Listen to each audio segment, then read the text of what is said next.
નમસ્કાર. દિવસભરના તાજા સમાચારોમાં તમારું સ્વાગત છે. તમારી સાથે હું છું પિનલગીરી ગોસ્વામી. સમાચારો વિસ્તારથી જાણીએ એ પહેલા મહત્વના સમાચારો ઉપર એક નજર. નમસ્કાર મિત્રો. આજે તારીખ 7મી માર્ચ 2025 છે. મહત્વની હેડલાઇન્સ ઉપર નજર નાખીએ તો ઇકો અને ટ્રક વચ્ચે ભયાનક ટક્કર, 3 વ્યક્તિઓના થયા છે મોત. વાત છે સુરેન્દ્રનગરની. ત્યારે આગળ વાત થશે. કોર્ટમાં હાજર ના થયા તો રાહુલ ગાંધીને મળ્યો છે 200 રૂપિયાનો દંડ. વાત છે લખનઉ હાઈકોર્ટની. ત્યારે વાત થશે ખતરનાક દ્રશ્યો કેમેરામાં કેદ થયા છે. ત્યારે વાત થશે ચેમ્પિયન ટ્રોફી દરમિયાન વિસ્ફોટ, 21 લોકોના થયા છે મોત. આગળ વાત થશે સાવધાન, તમારી સાથે પણ આવું થઈ શકે છે. ટ્રેનમાં મુસાફરી કરતા વખતે થોડું ધ્યાન રાખજો. ત્યારે આગળ વાત થશે આ યોજનાનો લાભ લાખો કુટુંબોને મળ્યો છે. આગળ વાત થશે નકલી મહિલા DYSP પકડાઈ છે. ત્યારે વાત થશે રાજ્યમાં એક જ ઓર્ડર ધરાવતી સરકારી શાળાઓ કેટલી છે. ત્યારે વાત થશે આખરે ટ્રમ્પે બતાવી દીધો છે અસલી રંગ. આગળ વાત થશે ફાઇનલમાં ભારતની ટક્કર થશે આ ટીમ સાથે.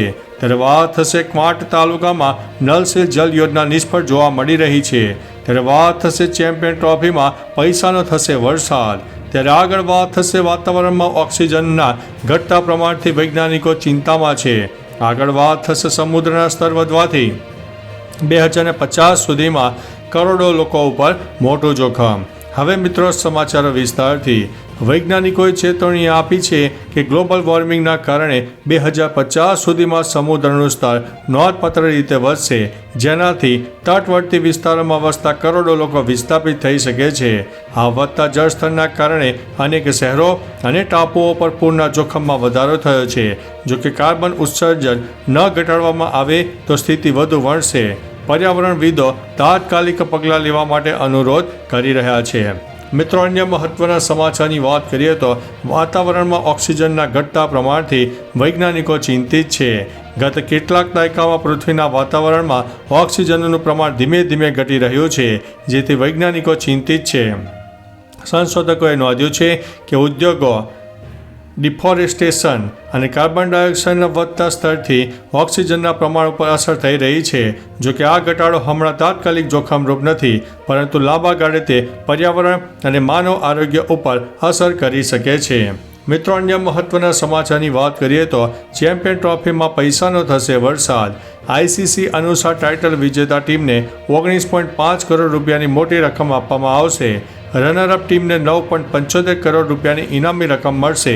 આ પછી જો આપણે સેમીફાઇનલમાં હારેલી ટીમની વાત કરીએ તો બે ટીમોને 4.85 કરોડ રૂપિયા આપવામાં આવશે. ટુર્નામેન્ટમાં 5મા અને 6ઠા સ્થાને રહેનારી ટીમોને 3 કરોડ રૂપિયાનું ઇનામ આપવામાં આવશે. 7મા અને 8મા સ્થાને રહેનારી ટીમોને 1.2 કરોડ રૂપિયાનું ટીમ આપવામાં આવશે ઇનામ. મિત્રો, અન્ય મહત્વના સમાચારની વાત કરીએ તો ક્વાંટ તાલુકામાં નલ સે જલ યોજના નિષ્ફળ જોવા મળી છે.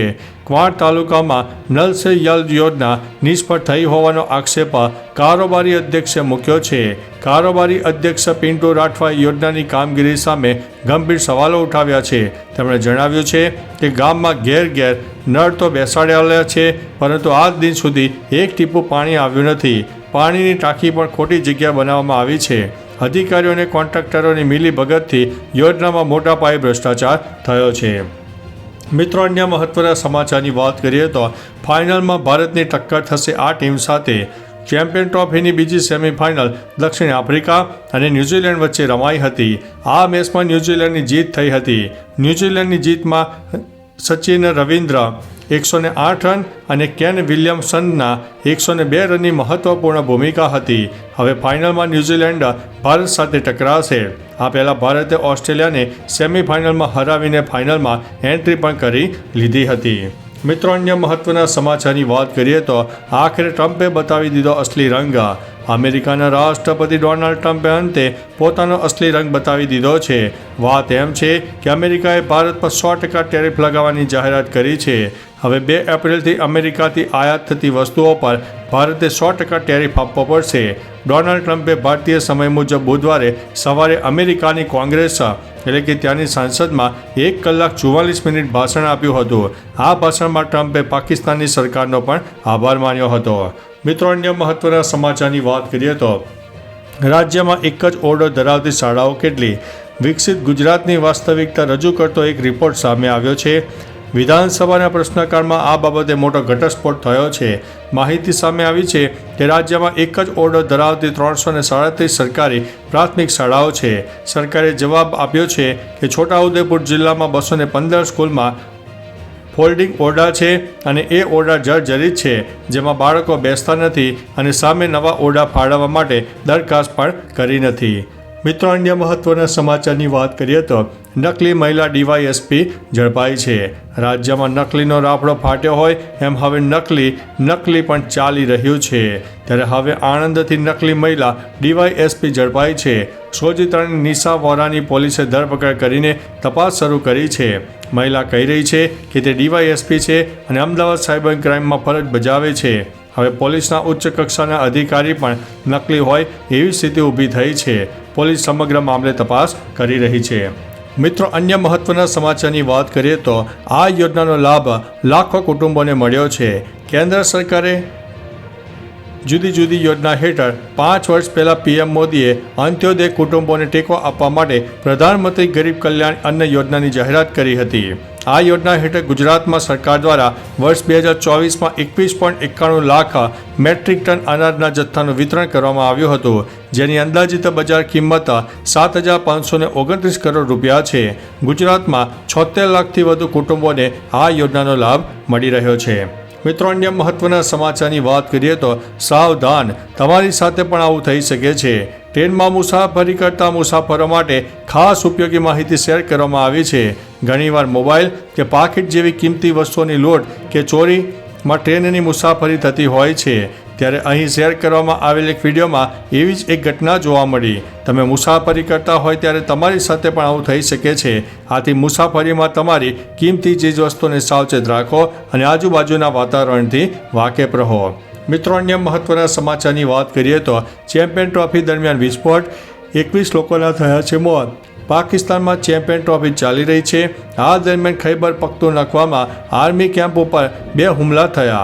2 આતંકવાદીઓ વિસ્ફોટોથી ભરેલા 2 વાહનો છાવણીમાં ઘૂસી ગયા, જેના કારણે 2 મોટા વિસ્ફોટ થયા. આ વિસ્ફોટમાં 21 લોકોના મોત થયા છે, જ્યારે 30 લોકો ઘાયલ થયા છે. આતંકવાદીએ ગોળીબાર કરતા છાવણીમાં ઘૂસવાનો પ્રયાસ કર્યો હતો. સૈનિકોએ તેમને ઠાર માર્યા છે. મિત્રો, અન્ય મહત્વના સમાચારની વાત કરીએ તો ખતરનાક દ્રશ્યો કેમેરામાં કેદ થયા છે. જમ્મુ અને કાશ્મીરમાં અવારનવાર હિમસ્ખલનની ઘટનાઓ સામે આવતી હોય છે. તેવામાં ગાંદરબલના સોનમર્ગમાં સરબલ વિસ્તારમાં હિમસ્ખલનની ઘટના લાઈવ કેમેરામાં કેદ થઈ હતી. હવે આ ઘટનાનો વિડીયો સોશિયલ મીડિયામાં વાયરલ થઈ રહ્યો છે. મિત્રો, અન્ય મહત્વના સમાચારની વાત કરીએ તો કોર્ટમાં હાજર ના થયા તો રાહુલ ગાંધીને મળ્યો 200 રૂપિયાનો દંડ. લખનૌની એક કોર્ટે રાહુલ ગાંધી પર 200 રૂપિયાનો દંડ ફટકાર્યો છે, કેમ કે રાહુલ વીર સાવરકર પર આવેલા નિવેદનની સુનાવણી દરમિયાન કોર્ટમાં હાજર ન રહ્યા. તેથી એડિશનલ ચીફ જ્યુડિશિયલ મેજિસ્ટ્રેટની કોર્ટે તેમની સામે આ કાર્યવાહી કરી છે. સાથે ચેતવણી આપી છે કે રાહુલ ગાંધી કોઈપણ ભોગે 14 એપ્રિલે કોર્ટમાં હાજર રહે. જો તેઓ કોર્ટમાં હાજર નહીં થશે તો તેમની સામે કાનૂની કાર્યવાહી થઈ શકે છે. મિત્રો, અન્ય મહત્વના સમાચારની વાત કરીએ તો ઇકો ટ્રક વચ્ચે ભયાનક ટક્કર થઈ છે.